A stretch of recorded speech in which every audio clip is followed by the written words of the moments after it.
Des images vertigineuses, des cascades imprévues, des atterrissages mouvementés, des sauvetages impressionnants. Le Zap Choc vous laissera sans voix et c'est maintenant. Nous sommes à 3000 mètres au-dessus de l'Oregon. Le parachutiste Tim McMahon utilise sa caméra pour immortaliser l'instant où lui et son ami vont tenter de battre un record. Un record très risqué.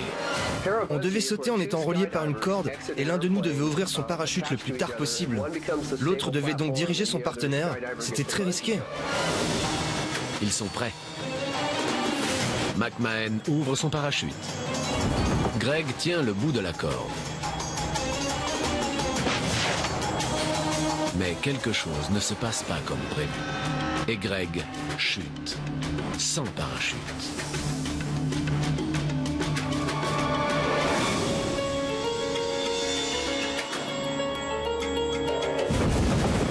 Au lieu de se déplier, la corde casse. Le frappe au visage. Tim est désarmé. Il ne peut rien faire pour Greg. Quand il m'a dépassé, j'étais désespéré. Il était inconscient, la corde avait cassé, il n'avait plus aucune chance. Greg chute à plus de 300 km/h. Mais par chance, subitement, son parachute s'ouvre. C'est un miracle. Quand j'ai vu son parachute s'ouvrir, je me suis dit que j'avais peu de temps pour le rattraper et voir comment il allait. Tim passe à l'action. Il prend encore plus de vitesse, sans penser au risque. Je n'y ai pas pensé une seule seconde. Il fallait que je rejoigne mon ami, il fallait que je le sauve. Tim finit par rattraper Greg.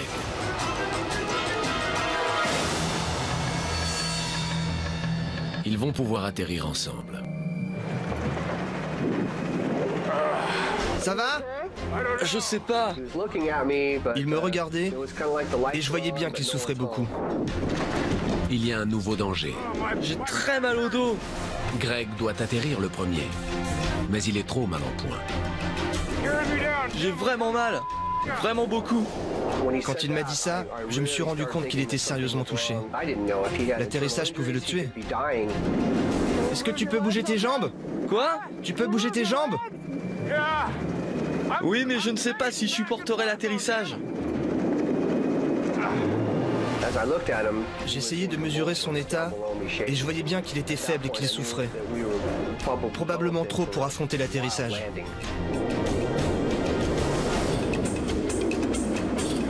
Les deux hommes arrivent trop vite. Ils ne contrôlent pas leur descente. Ils risquent de s'écraser sur un hangar. Je vais essayer de nous faire atterrir, mais ça risque d'être brutal.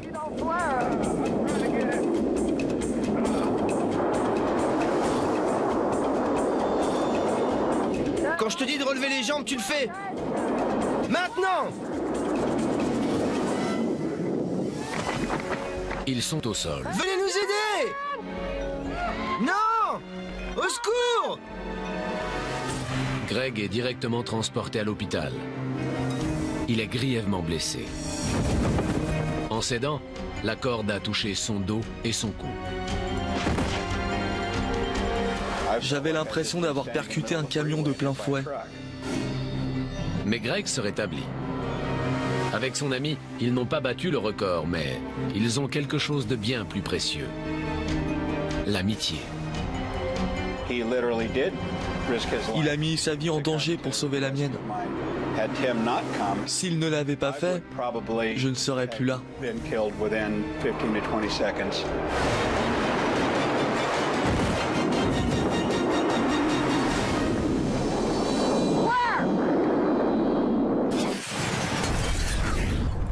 Nous voici sur un hippodrome pour une course qui se déroule normalement, quand soudain...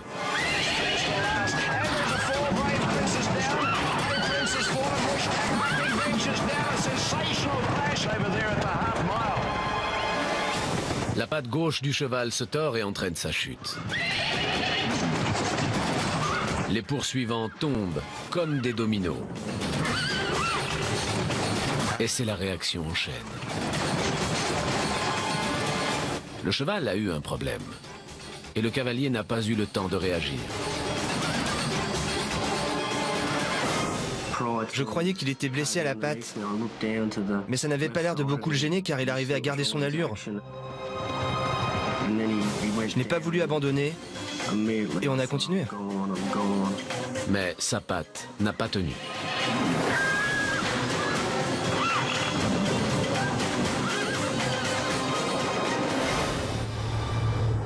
Tout ce dont je me souviens, c'est mon cheval qui m'est tombé dessus,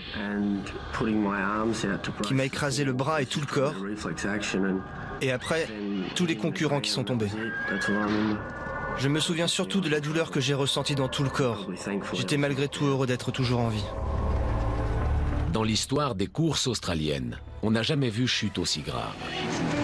4 jockeys sont transportés à l'hôpital. Justin souffre de multiples fractures. Mais il pense que c'est son cheval qui lui a sauvé la vie.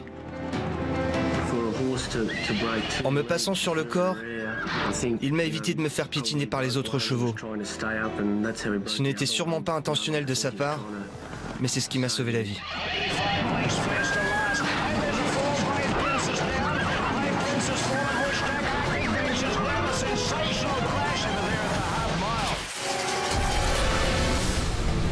Bridgeport, dans la banlieue new-yorkaise. Les concurrents de cette course filent à toute allure. Don Fener et Rocco Leone sont au coude à coude.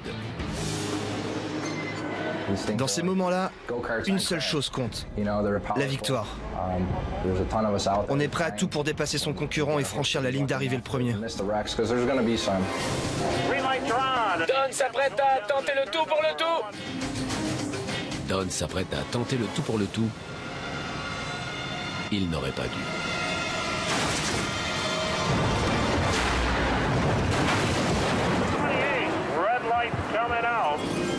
Je voyais le mur s'approcher et une petite voix me disait « Ça va faire mal ».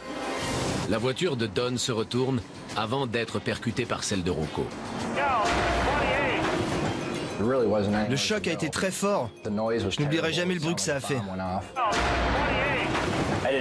Je ne savais pas si j'étais en vie car l'impact avait été très violent. L'accident est très violent. La course interrompue. Rocco et Don sont coincés dans leur voiture. Il faut faire vite. Très vite. Sinon... Les gars, restez pas là. Il y a les secours qui arrivent. Non, les gars, reculez. Reculez.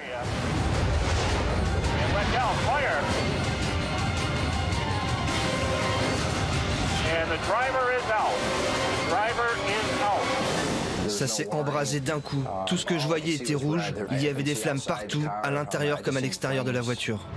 Je voyais l'essence couler sur le sol et avec les moteurs à côté, c'était très dangereux.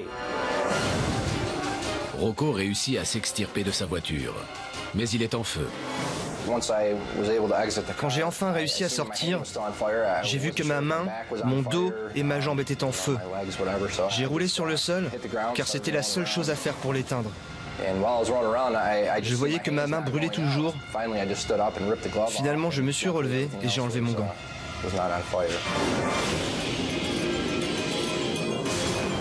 Don est sur le côté du circuit, en vie. Il souffre d'un traumatisme crânien. C'est bon les gars, pas de problème. Il peut marcher tout seul. Don s'est rétabli. Mais ses docteurs l'implorent d'arrêter les courses. Les médecins m'ont dit que si je recevais un nouveau coup sur la tête, je risquais la paraplégie. C'est très dur d'arrêter de pratiquer sa passion. Quant à Rocco, il a continué les courses. Mais il sait que le danger est à chaque sortie de virage. Nous sommes tous conscients que c'est un sport dangereux, que quelque chose peut se passer à n'importe quel moment.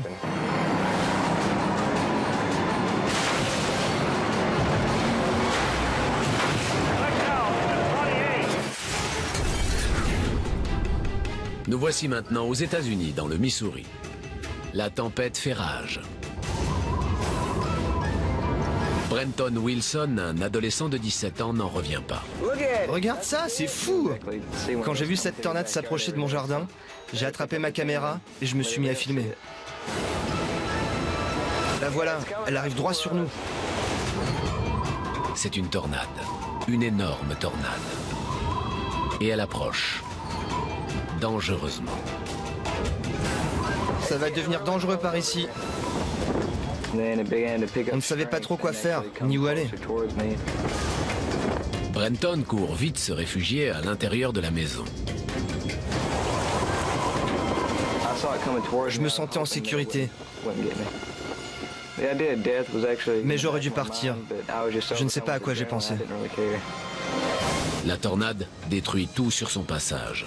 Oh là là, elle se dirige vers le lycée. Elle plonge la ville dans le chaos. Elle se rapproche de plus en plus du lycée. Ça y est, elle l'a détruit. La tornade s'approche et grossit à une vitesse terrifiante. On aurait dit un train lancé à pleine vitesse. Oh mon Dieu! Elle est très très proche! Rentrez dans la maison! Quand je pensais que cette tornade pouvait emporter ma maison avec nous, j'avais très peur.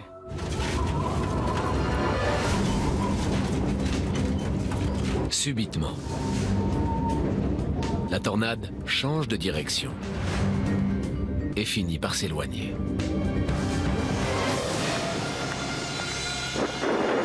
Et voilà, voici tout ce qu'il reste de notre maison. Elle a détruit près de 90% de la ville. Je voulais savoir comment allaient mes proches. Heureusement, les dégâts ne sont que matériels. On a vraiment eu beaucoup de chance. Brenton a vu la tornade de très près. Il s'en souviendra toute sa vie. Mais il espère également que ce sera la dernière fois. Elle se rapproche de plus en plus du lycée. Ça y est, elle l'a détruit. Oh my God! They just blew their house away.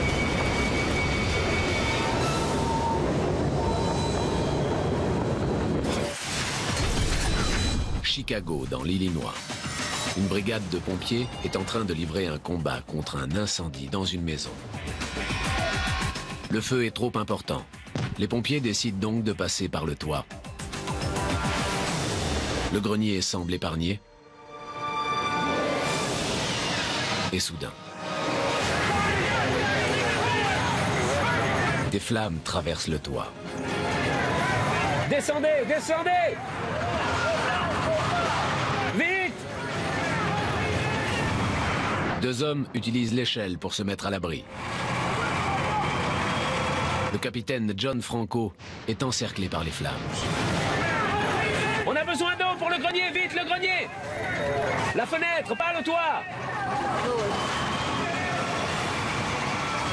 Vite, les gars, dépêchez-vous! Vise la fenêtre, vise la fenêtre! Michael O'Boyle essaie tant bien que mal de maîtriser ce brasier. Il n'y a pas deux incendies qui se ressemblent. Mais il fallait qu'on sorte de là.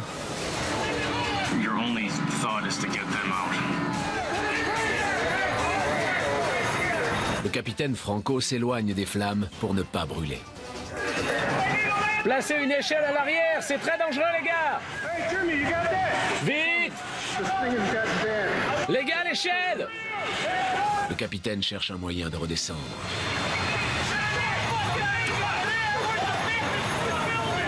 L'échelle est finalement installée. Encore quelques pas et il aura la vie sauve. Mais soudain, il perd l'équilibre. Il manque de tomber du toit. Heureusement, l'échelle à proximité lui sauve la vie.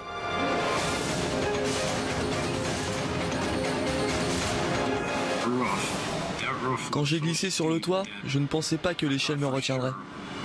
Je me disais que j'allais chuter et mourir.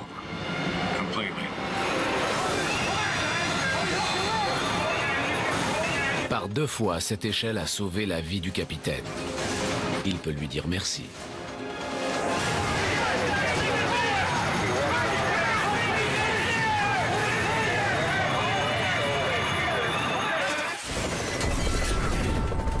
Des pluies torrentielles se sont abattues sur le Texas, faisant déborder la rivière Guadalupe. Des adolescents surpris par la montée des eaux ont trouvé refuge en haut des arbres. Parmi eux, Chris Ray. Le courant était tellement fort qu'il arrachait les branches. Je m'accrochais comme je pouvais à cet arbre, mais j'avais très peu d'espoir. Je ne pensais pas résister bien longtemps. Ne bougez pas, le Zap Choc revient tout de suite. Bienvenue à Isle of Man. Cet événement rassemble chaque année des amateurs de vitesse et de sensations fortes.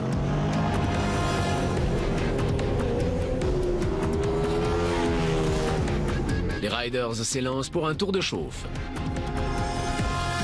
Il s'agit d'un simple entraînement.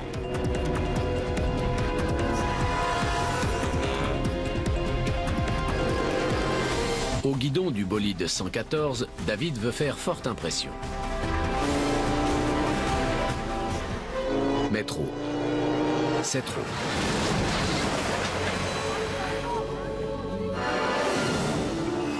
Quand David sort du virage, c'est le drame.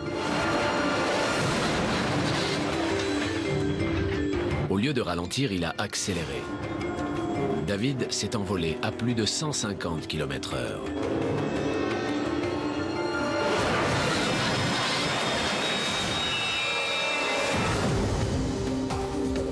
Hors jeu, avant même le début de la course.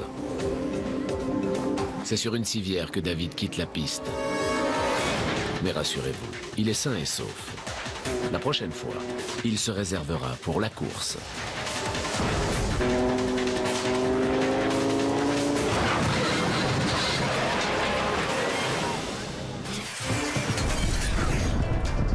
Le Mexique est connu pour ses compétitions de rodéo. Pedro, le cow-boy, s'apprête à connaître la chevauchée de sa vie. Ce taureau est coriace. Mais Pedro tient bon. Mais soudain, c'est la bête qui prend le dessus. Et direction la barrière. Impossible de détourner l'attention de l'animal. Fou furieux, le taureau perd l'équilibre.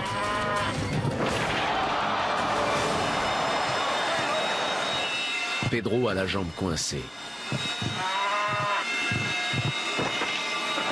Le taureau s'écrase de tout son poids sur lui.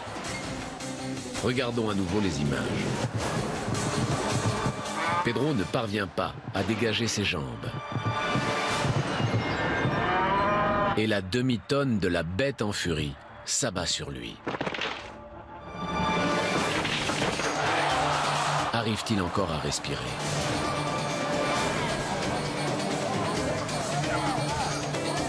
L'inquiétude est au maximum. Lorsqu'on le libère, le cow-boy est en vie. Dans les compétitions de rodéo, aucun point n'est accordé en cas de douleur extrême. Sinon, Pedro aurait gagné.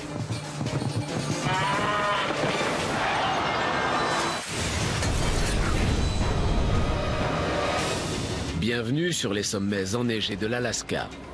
Aaron McGovern participe au championnat du monde de ski extrême. C'est son dernier passage.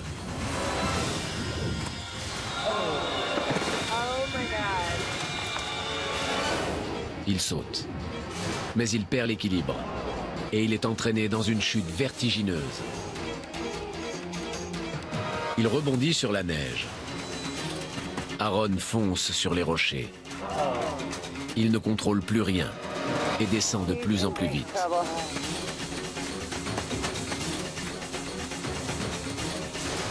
Oh mon Dieu. Est-il conscient? Est-il en vie? Oh mon Dieu.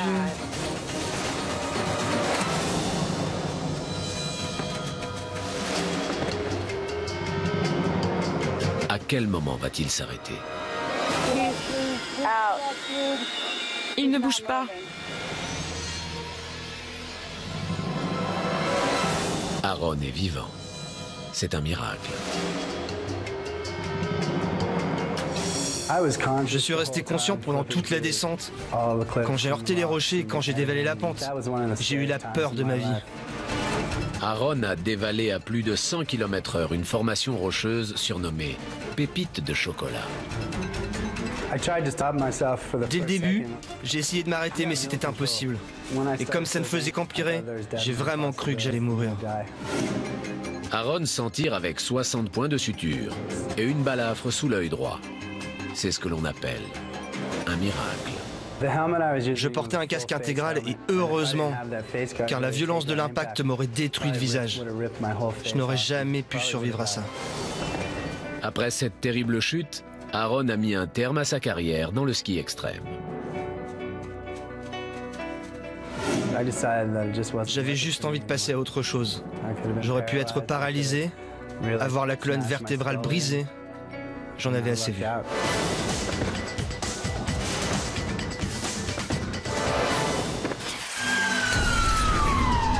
Un soir comme un autre en Chine.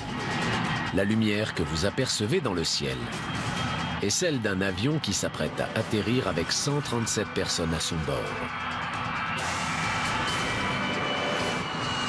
Problème, le train d'atterrissage est bloqué. Il ne sort pas. Le pilote doit poser son avion coûte que coûte. Il va atterrir sur le ventre.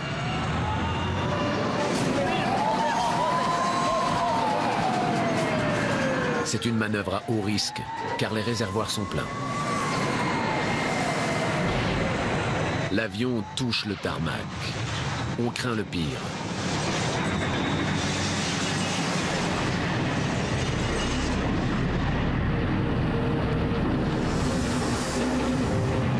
Le pilote parvient à stopper l'avion. Mais les étincelles se transforment en flammes. Et l'avion peut exploser à tout moment. Les pompiers font tout pour éteindre le départ de feu.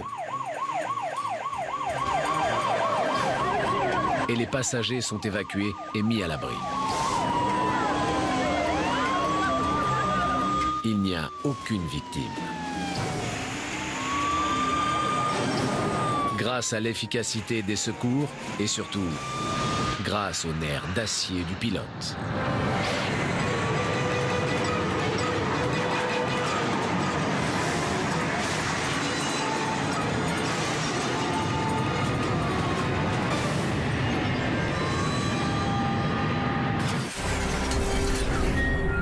Voici le Golden Gate Bridge. Nous sommes dans la baie de San Francisco. Un bateau de pêche coule à une vitesse effrayante. Il faut quitter le navire! Allez, saute! Les pêcheurs se raccrochent à ce qu'ils peuvent afin de ne pas tomber dans l'eau glacée. Il faut qu'ils partent d'ici au plus vite. Un autre bateau s'avance. À ce moment-là, Allez, saute, saute! le bateau bascule. Et l'équipage se retrouve dans les eaux troubles de la baie. Un homme tente d'atteindre l'autre bateau, mais sans succès. Le chaos est total. Par ici! Les secours formés à ce type d'exercice arrivent sur les lieux. Mais enfin, qu'est-ce qu'il fait? Il faut lâcher prise. Où est le garde-côte? Mais où sont les gardes-côtes? C'est incroyable! Les pêcheurs envoient des radeaux et des bouées de sauvetage. Par ici! Ils ne peuvent rien faire pour ceux qui dérivent au loin. Il faut aller récupérer ceux qui flottent là-bas. Des vagues de plusieurs mètres menacent de les envoyer par le fond. Ramenez cet homme sur le bateau! Les pêcheurs refusent de laisser tomber leurs copains. Leur ténacité fait toute la différence. Lorsque les gardes-côtes arrivent, tout le monde est hors de danger. Le bateau disparaît sous l'eau. Mais le naufrage n'a fait aucune victime.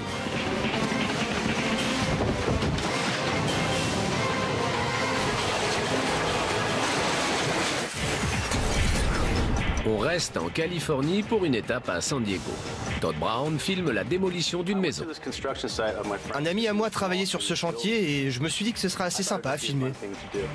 C'est toujours marrant ce genre de truc. Ricardo Juarez travaille sur ce chantier. On était en train de tout détruire. J'étais venu donner un coup de main pour le nettoyage. La démolition suit son cours.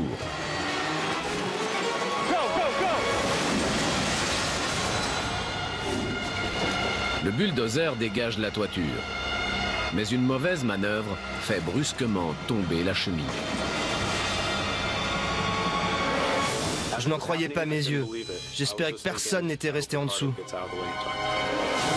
Ricardo sauve sa peau de justesse.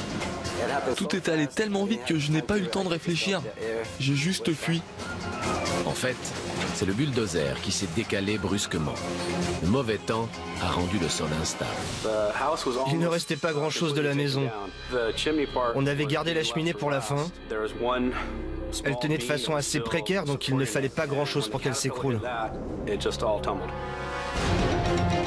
Ricardo a eu le réflexe de sa vie.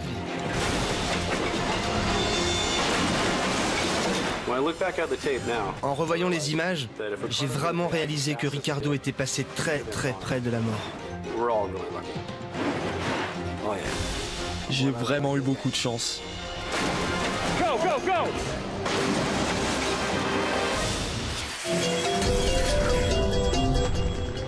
Nous sommes à New York. La Statue de la Liberté est un monument offert par la France aux États-Unis. Mais que vient donc faire ce parachutiste dans le paysage? Ils volent beaucoup trop près de la Statue de la Liberté. Vraiment trop près. Un Français est aux commandes, Thierry Deveau. Il tente une cascade risquée et totalement interdite. Atterrir sur le célèbre flambeau de la statue. Le Français se lance. Il rate totalement son coup.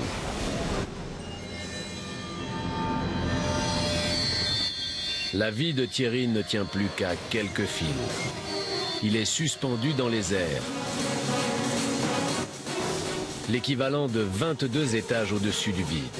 Un simple coup de vent et le parachute pourrait se déchirer. Le pilote est à la merci des éléments pendant une bonne demi-heure. Ça se présente assez mal. On dirait que cet homme est suspendu à de simples cordages. Les secours arrivent sur les lieux par les airs et par la mer. Ils instaurent une zone de sécurité afin de protéger les touristes. Les pompiers sont passés à l'action. Ils essaient maintenant de trouver un moyen de récupérer cet homme. Thierry Deveau essaie de grimper à main nue sur la statue, mais le poids de son hélice l'en empêche. Je pense qu'ils vont essayer de le hisser sur le balcon qui entoure le flambeau. Ils ne veulent pas abîmer les dorures de la torche. 5 paires de bras sont nécessaires pour mener à bien cette opération délicate. La folie du pilote a mobilisé beaucoup de monde et il ne va pas s'en tirer à bon compte. Car s'attaquer à la liberté, cela mène directement à la case prison.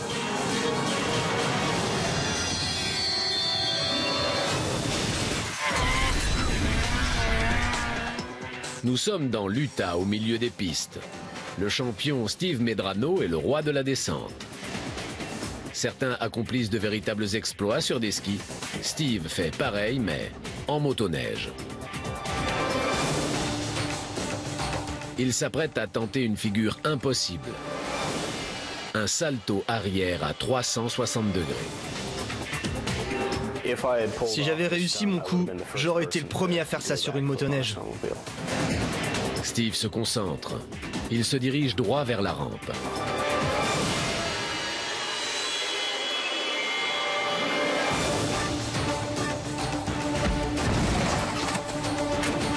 L'engin retombe sur lui.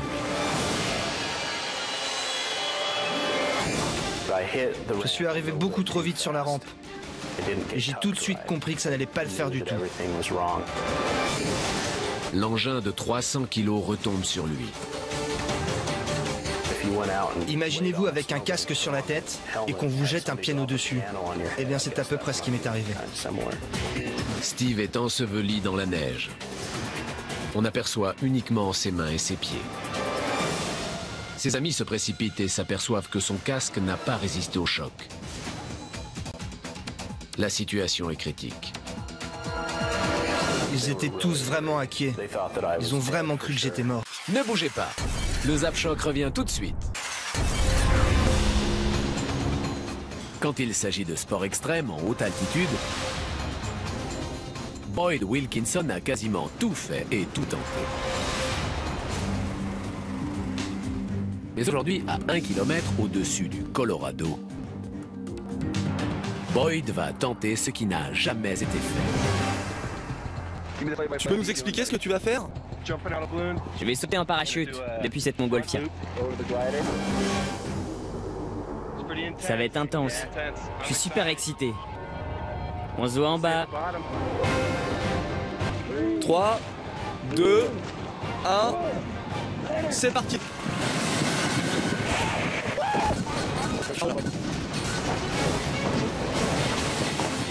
Allez mec, fais quelque chose. Les cordes se sont emmêlées dans la chute, faisant tourner Boyd dans tous les sens. S'il ne fait rien, cela pourrait être fatal. Il tente de les démêler.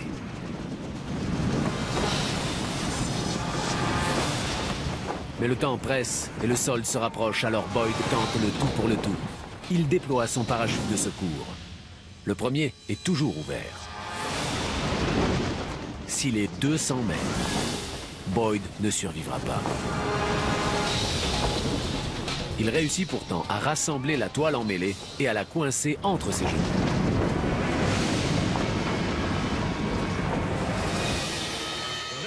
Bien joué! Vraiment bien joué. Vraiment, vraiment bien joué. Il est fou, mais c'est bien joué. Quelques instants plus tard,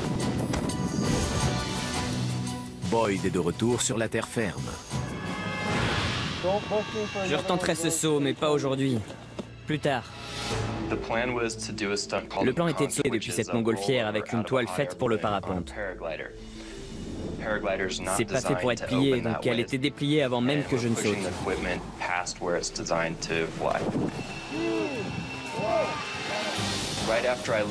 Dès que je me suis lancé, la toile s'est doucement. Elle ne prenait pas l'air. Et là, je me suis dit que ça n'allait pas. La capacité d'improvisation de Boyd lui a sauvé la vie. C'était moins une. Je n'avais rien prévu, alors j'ai improvisé. C'est ce qui m'a évité un accident mortel. Ce kamikaze des airs a, une fois de plus, repoussé ses limites. J'adore ces pratiques. Ça se passe toujours bien. Ou presque.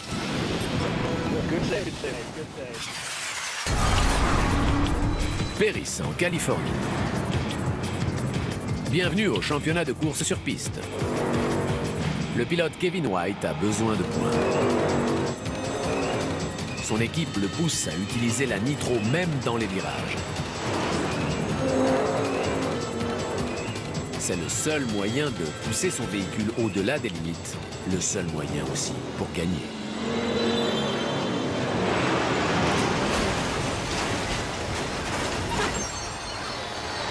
Kevin, tu m'entends?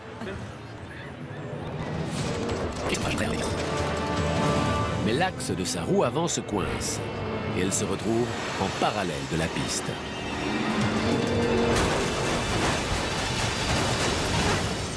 Le voilà à 6 mètres du sol. La seule façon de le débloquer, c'est de faire vite. Le pilote inconscient de ce nouveau danger est toujours coincé à l'intérieur. Dépêchez-vous! Un tracteur tente de redescendre la voiture. On va te faire descendre, ok? Finalement, Kevin est libéré. Il peut même redescendre sans aide. Ce terrible cauchemar est désormais derrière lui. À ce moment-là, beaucoup de choses vous passent par l'esprit. Au moment de l'impact, j'ai tout de suite senti que quelque chose n'allait pas. Puis la voiture est partie et m'a envoyé dans tous les sens. Je pensais que ma dernière heure avait sonné.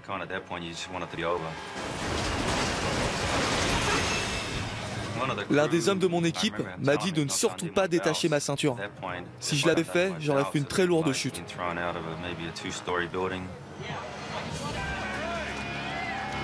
Malgré la gravité de l'accident, Kevin s'en tire sans aucune blessure, prouvant que la cage de protection a rempli sa mission dans ce terrible accident.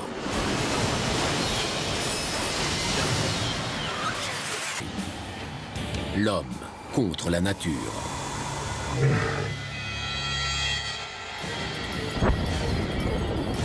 Mais aujourd'hui, la nature a un avantage.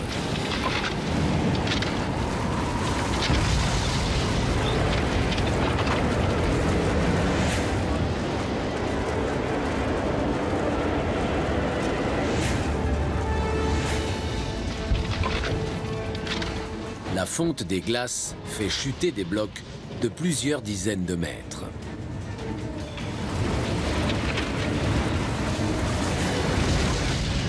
Dans un premier temps, Thomas n'est pas inquiété. Mais soudain, le vent cesse. Il n'y a plus aucun moyen d'échapper à cet énorme déluge. Thomas essaie de sauver sa vie. Cet énorme nuage de glace et d'eau va bientôt l'emporter. Ces tonnes de glace créent d'énormes vagues.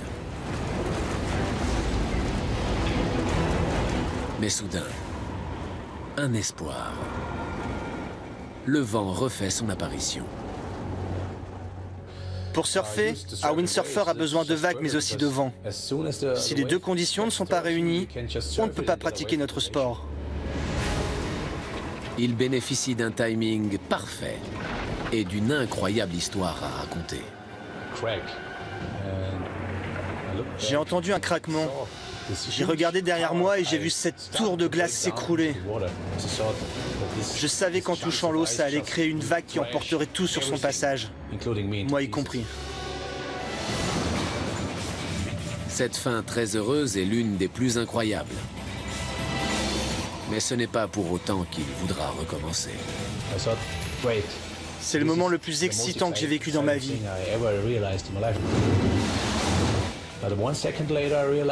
Mais ça aurait aussi pu être le dernier.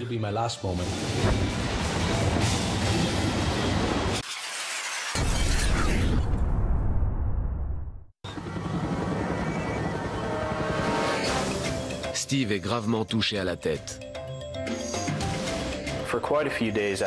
J'ai été complètement désorienté suite à cet accident. Au final, j'ai mis presque 2 ans à m'en remettre complètement. Steve repense souvent à ce moment atroce. Il fait même des cauchemars. Dans mes rêves, je revoyais le moment où je perdais le contrôle de l'engin dans les airs. Encore et encore. Je tombais sans fin. Et ça n'en finissait plus. Je tombais toujours et encore plus bas. Il a eu le cran de remonter sur sa motoneige. Et pour Steve, c'est déjà une victoire, même s'il revient de loin. Je suis conscient d'avoir eu vraiment beaucoup de chance. Les saltos arrière en motoneige, c'est définitivement terminé pour moi. Je ne suis pas du genre à tenter le diable.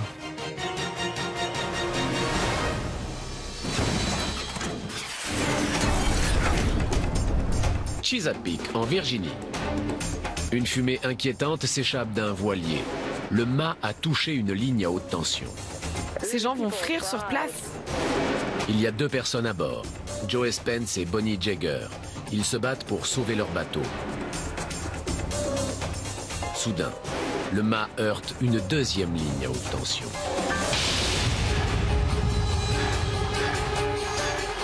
34 000 volts secouent le bateau avec une violence incroyable.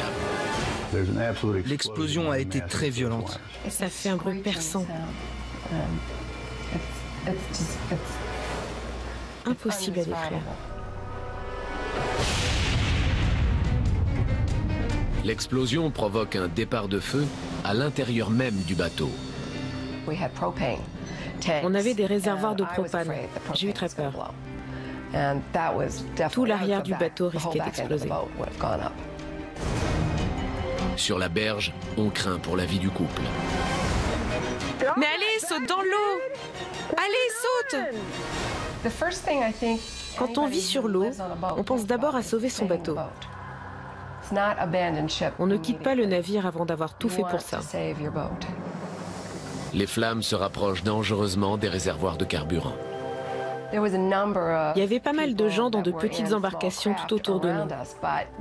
Eux aussi avaient peur que ça explose. Ils restaient donc à une distance raisonnable. Mais pourquoi ils restent sur le bateau? Mais pourquoi? Le couple doit rendre les armes. Bonnie abandonne la partie. J'ai dit, allons-y. Moi, en tout cas, j'y vais maintenant. Bonnie et Joey sautent dans un bateau pneumatique. Mais ils sont confrontés à un autre problème. Ils n'ont aucun moyen de s'éloigner rapidement.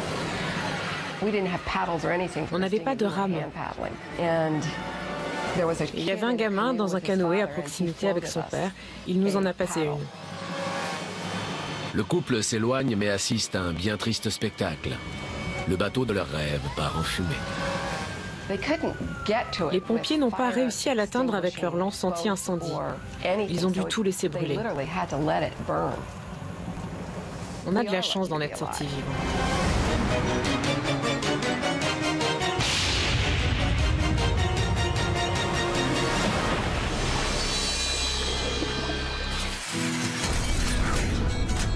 Nous sommes dans l'Illinois.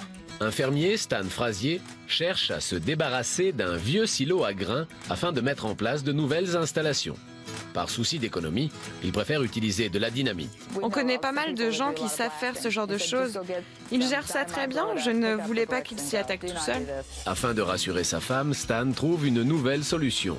Il va placer des chaînes dans les trous situés à la base du silo et tirer dessus pour que tout s'écroule. On a un petit souci. Un plan sans accroc? Pas vraiment. Les fondations sont HS et le silo résiste.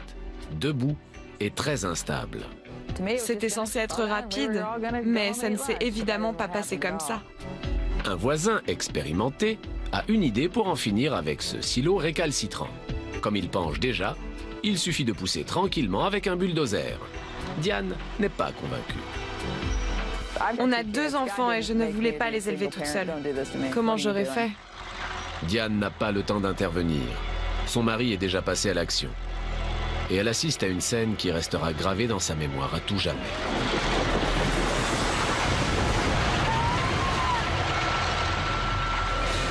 Diane en a le souffle coupé. Il y avait de la poussière et des briques partout et mon mari était enseveli là-dessous. Le silo lui était tombé dessus et il avait disparu. J'ai vraiment cru qu'il était mort. Le bulldozer est enfoui sous les décombres. Stan est à l'intérieur. Mais le fermier sort miraculeusement de cet amas de poussière. J'avais les poches pleines de cailloux. Je ne sais pas comment ils sont arrivés là, mais moi, en tout cas, je n'avais aucune égratignure. Stan tente de faire bonne figure, mais il est submergé par l'émotion. Quand je suis sorti des décombres, ma femme s'est jetée dans mes bras. Et elle m'a serré très fort. Le couple n'a jamais souhaité revoir cette vidéo car ce jour-là, leurs vies ont failli basculer. On a eu de la chance, mais on n'est pas prêt de refaire un truc pareil. Ah non. Nous sommes en plein cœur de Chicago. Un incendie fait rage dans un immeuble. Annabelle Perez appelle à l'aide depuis le 3e étage. Elle et son mari sont pris au piège. La jeune femme est doublement inquiète car elle est enceinte de 7 mois. La fumée est de plus en plus épaisse et il faut sortir de là rapidement. J'ai cru que cette pauvre femme allait mourir. Ça hurlait dans tous les sens, c'était insoutenable. La police ne peut plus attendre les pompiers. Les agents doivent agir vite et seuls. La situation était désespérée. Cette femme risquait de tomber à tout moment. Annabelle panique. car le feu se propage dans tout l'appartement. Et la fumée la gêne terriblement pour respirer. Elle est prête à tout pour sauver son bébé. On savait que si elle ne sautait pas, elle allait certainement succomber à ce brasier. Les policiers tentent une couverture sous la fenêtre. Il n'y a plus de temps à perdre. Annabelle doit sauter. C'est une question de vie ou de mort. Sa position est mauvaise et pas du tout adaptée. Non, pas la tête la première! Le temps est comme suspendu. Annabelle est en équilibre, la tête en bas. Son mari est obligé de la lâcher.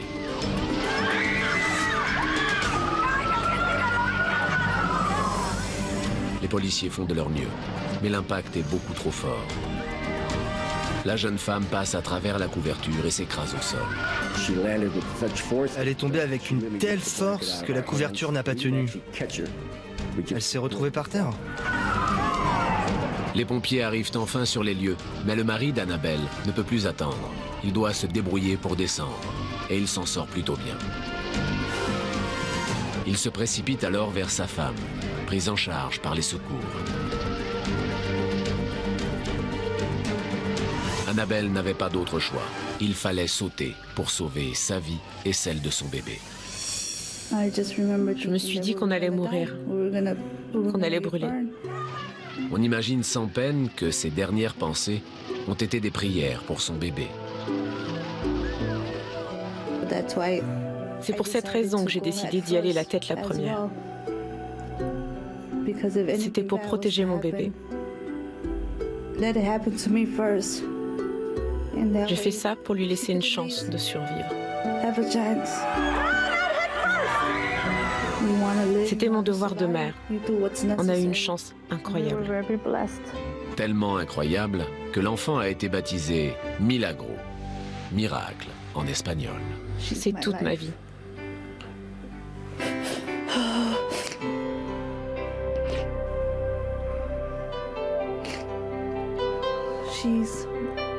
C'est ma meilleure amie. Je peux tout surmonter à condition de l'avoir à mes côtés.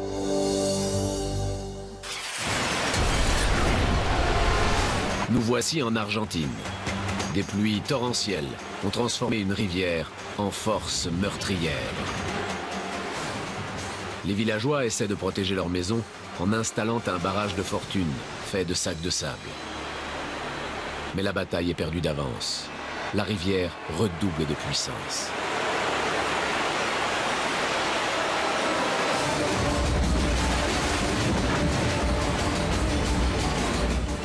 Soudain, le glissement de terrain.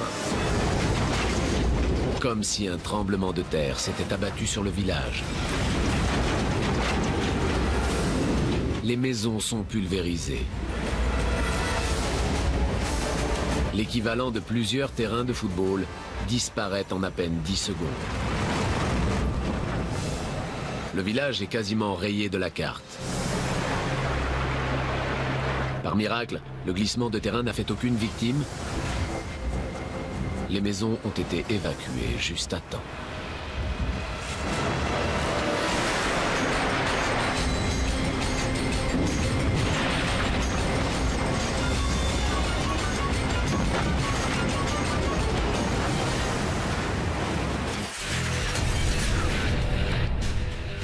Une course de sprint car sur un circuit professionnel en Australie occidentale. Le numéro 17, Aaron Allswitch, est en tête. Je m'en sortais super bien, j'étais à fond. J'étais devant tout le monde. Il est pourtant sur le point de se faire éliminer. Regardez bien.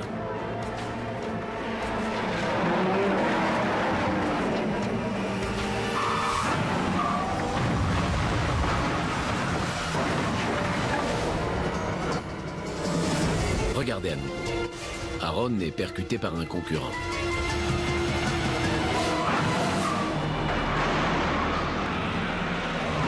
Sa voiture fait de multiples tonneaux avant d'être stoppée brutalement par la clôture. Aaron est conscient, mais il est pris au piège. J'ai été coincé la tête en bas pendant un bon moment.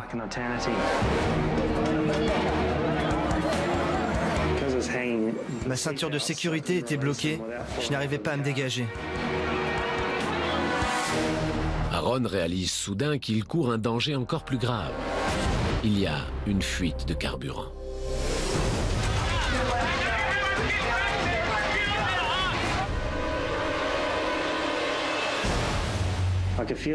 J'étais pétrifié, je sentais l'angoisse monter en moi. La voiture risquait de prendre feu à tout moment. Il faut sauver Aaron. Les secours doivent agir avec précaution car le pilote est blessé. Je me suis rendu compte que je saignais. J'avais très mal au dos. On l'extrait juste à temps. L'instant d'après, c'est l'explosion. Il s'en est fallu de quelques secondes. Le danger est réel, chaque pilote le sait. Aaron n'est pas le seul à avoir eu chaud ce jour-là. En revoyant les images, je me dis que la barrière a sauvé vraiment beaucoup de vies ce jour-là.